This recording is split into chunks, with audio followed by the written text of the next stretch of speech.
Halo guys, balik lagi dengan Efek Anime. Kembali kami akan melanjutkan alur cerita One Piece Arc Wano Kuni Part 31. Video sebelumnya berpusat pada pertarungan dari Sanji dan Zoro melawan Queen dan King. Kali ini akan kita bahas lanjutan pertarungan tersebut, di mana pertarungan sudah mulai memasuki puncaknya.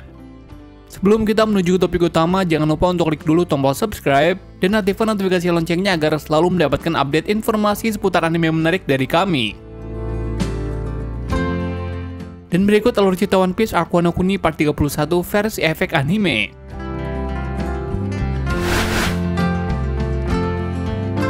Cerita kini berpindah pada sisi dari Yamato. Di sana terlihat monster api alias Kazenbo sudah semakin mendekat. Para kroco yang ada di sana tentu saja tidak bisa berbuat banyak. Yamato juga menyadari monster api akan menuju ke gudang persenjataan. Robin dan Brook yang dari tadi berada di atas rambut Fuga akhirnya turun dan mencari arah lain. Di sisi lain, kedua anggota CP0 dihadang oleh Apu dan juga X-Drake. Dengan sekejap, anggota CP0 menyerang Apu hingga terkapar hanya dengan menggunakan satu jarinya.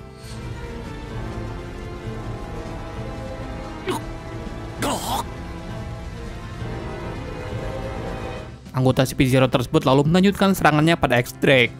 Tapi beruntungnya Apu yang terkapar rupanya menyalakan ledakan pada tubuh anggota CP0. Setelahnya X-Drake masuk pada mode dinosaurusnya. Mereka berdua juga lanjut menyerang kedua CP0 tersebut. Sementara pada pertarungan lain, Zoro nampaknya berhasil mengendalikan Enma. Pertarungan dari Zoro dan King pun kembali berlanjut. Tusukan kuat dari Zoro tidak berhasil menembus tubuh dari King.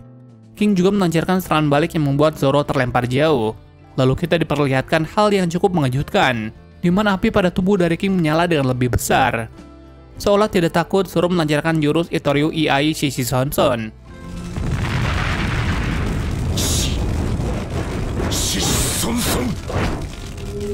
Tapi seperti dugaan, serangan tersebut gagal melukai tubuh dari King. Mengetahuinya, Zoro terkejut bukan main, padahal serangan tersebut lebih kuat dari serangan-serangan sebelumnya. Secara tiba-tiba Enma kembali bereaksi setelah mendengar suara shamisen. Di saat bersamaan King melancarkan serangan pada Zoro. Serangan dari King mengenai Zoro secara telak karena sebagian tubuhnya dikuasai oleh Enma. Di saat terjatuh, lalu Zoro ingat kembali pada pedang Sandai Kitetsu, yang tidak lain merupakan pedang yang terkutuk. Dikatakan banyak pendekar pedang mengalami kematian tragis setelah menggunakan pedang tersebut. Tapi setelah di tangan Zoro, Sandai Kitetsu seolah menjadi pedang yang sangat cocok dengannya. Secara tiba-tiba, King kembali membuat Zoro terlempar dengan serangannya. Di saat sulit itu, ingatan Zoro kini berpindah pada pedang lainnya yaitu Wado Ichimonji, yang mana pedang tersebut adalah pedang yang diwariskan dari orang terdekatnya. Dikatakan juga pedang Wado Ichimonji dan Enma dibuat oleh orang yang sama. Orang tersebut adalah pembuat pedang legendaris bernama Shimotsuki Kozaburo. Dengan susah payah, Zoro kembali bangkit menyerang King.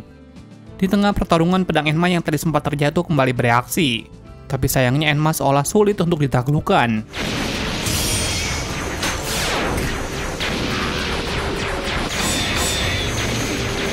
Lalu saat ini kita diperlihatkan kelas balik pedang Enma, di mana pedang tersebut berasal dari negeri Wano.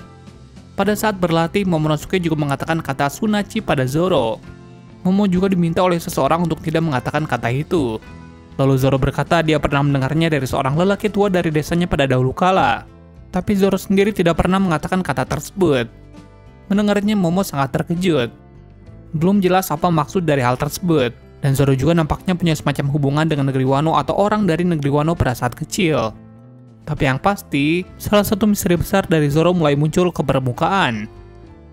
Dijelaskan dahulu kala ada kakek tua yang selalu berada di tepi laut. Namun Zoro tidak pernah tahu namanya bahkan hingga sekarang. Sekarang kita diperlihatkan flashback masa lalu pada 13 tahun yang lalu. Tepatnya di Dojo Isshin yang berada di desa Shimotsuki. Desa tersebut merupakan kampung halaman Zoro yang berada di East Blue. Pada masa itu Zoro kecil sedang berlatih bersama dengan Kuina. Meski menggunakan dua pedang, tapi Kuina berhasil mengalahkan Zoro dengan mudah. Zoro yang kesal lalu pergi ke tepi laut. Di sana ada seorang pria tua yang sedang memancing. Pria tua itu lalu mengatakan kata Tsunachi. So, Tsunachi. Dia berkata itu adalah kata-kata keberuntungan yang memberi semangat. Zoro yang mendengarnya menganggap itu adalah kata yang aneh. Lalu dia bertanya kepada sang kakek apakah dia seorang samurai. Tapi kakek tua tidak memberikan jawaban kepada Zoro. Dia malah mengatakan angkatan laut akan segera datang. Kemudian di sana Zoro lanjut berlatih seorang diri. Sang kakek melihat tekad kuat dari Zoro akhirnya memberi Zoro pedang sungguhan secara gratis. Dia juga mengatakan pedang itu tumpul, dan dia hanya bisa menciptakan pedang seperti itu untuk sekarang. Lalu dia menjelaskan setiap pedang diciptakan untuk membunuh seseorang. Setiap pedang juga punya kepribadian yang berbeda, dan tugas seorang ahli pedang adalah menjinakkannya. Pedang yang berbahaya biasanya disebut sebagai pedang terkutuk, tapi menurutnya pedang terkutuk itulah yang merupakan pedang bagus. Sang kakek berkata pada saat muda dia pernah menggunakan pedang terbaik yang pernah ia buat seumur hidupnya. Pedang itu bisa membuat merinding hanya dengan menggenggamnya, dan pedang itu ia beri nama Sang Raja Neraka. Kembali pada saat sekarang, setelah mendengar penjelasan sang kakek, Zoro lalu melihat ke arah Enma. Akhirnya Zoro sadar pedang yang dijuluki sebagai Raja Neraka adalah Enma yang ada di hadapannya, yang artinya kakek tua tadi adalah sang pembuat pedang legendaris, yaitu Shimosuke Kozaburo. Zoro juga akhirnya menyadari kalau kakek itu adalah kakek dari Kuina. Diceritakan kalau Kozaburo pergi secara ilegal dari negeri Wano pada setengah abad yang lalu, yang artinya Kozaburo dulunya adalah seorang samurai dari negeri Wano. Kozaburo mengatakan kalau sebuah pedang akan memilih sendiri pendekar pedang yang diinginkan. Selain itu, Zoro juga sadar kalau pedang Enma yang memilih dirinya, dan Enma sedang ingin menguji Zoro. Setelah merenungi banyak hal, akhirnya Zoro mulai berhasil mengendalikan Enma yang terus menyerap pakinya. Pada saat bersamaan, para Kurocho berniat untuk menyerang Zoro. Di sana Zoro masih berpikir apa yang harus dia lakukan untuk mengendalikan haki miliknya. Pasalnya dia bisa saja mati jika terus mengeluarkan haki sebesar itu. Lalu kita diperlihatkan hal yang sangat epik, di mana Zoro mulai membulatkan tekad untuk mati dalam pertarungan. Seketika aura dari pedang Enma juga berubah menjadi hijau. Lalu para Kurocho tadi langsung tumbang tanpa disentuh, yang menandakan Zoro kemungkinan juga memiliki haki raja. King yang melihatnya juga mulai menyadari kekuatan lain dari Zoro.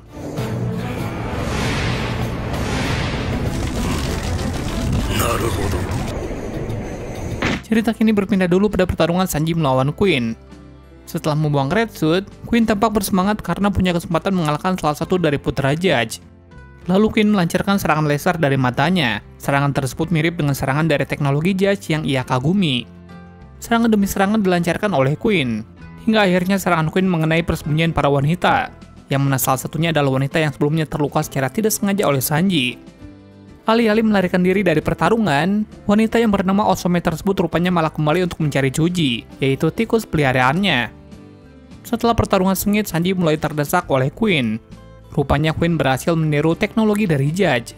Oleh karenanya dia bisa menggunakan jurus-jurus dari saudara Sanji. Hingga pada akhirnya Sanji tertangkap oleh Queen. Di saat serangan terakhir, Sanji tiba-tiba berhasil lepas darinya. Serangan api dari Sanji berhasil melukai tangan dari Queen.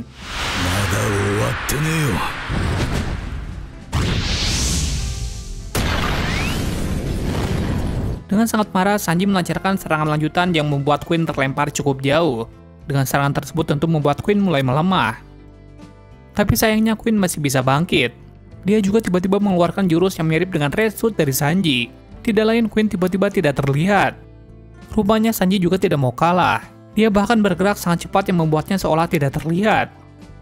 Karena Sanji tidak terlihat, Queen berencana menunggu hingga tenaga Sanji habis. Dan pada saat itulah dia baru bergerak untuk menghabisi Sanji. Pada saat menegangkan, tiba-tiba muncul tikus dan juga Osome yang mencarinya. Queen yang melihat Osome langsung sangat marah. Pasalnya dia punya dendam setelah ditolak oleh Osome puluhan kali. Queen lalu mulai mendekat untuk menyerang Osome. Melihatnya, Sanji tidak membiarkan hal tersebut. Dengan marah, Sanji lalu melancarkan serangan pada Queen, di mana ia melapisi serangannya dengan haki yang lebih kuat.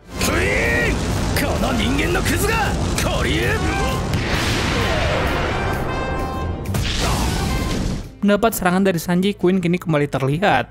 Lalu Sanji lanjut melancarkan serangan beruntun pada Queen. Setelah menyinggung tentang Sanji yang seorang Jerma, Sanji tampak berada di puncak amarahnya.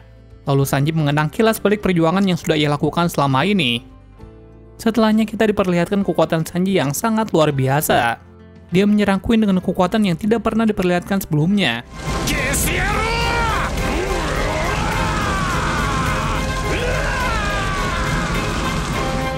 Mendapat serangan tersebut, Queen terlempar hingga keluar ruangan. Dengan demikian, pertarungan akhirnya dimenangkan oleh Sanji. Sanji lalu memberikan tikus tadi pada Osome, dan pada saat itu dia pingsan dengan tersenyum. Dengan kemenangan Sanji, salah satu orang terkuat dari bajak laut binatang buas akhirnya berhasil dikalahkan. Sekarang tinggal menunggu hasil pertarungan dari Zoro melawan King.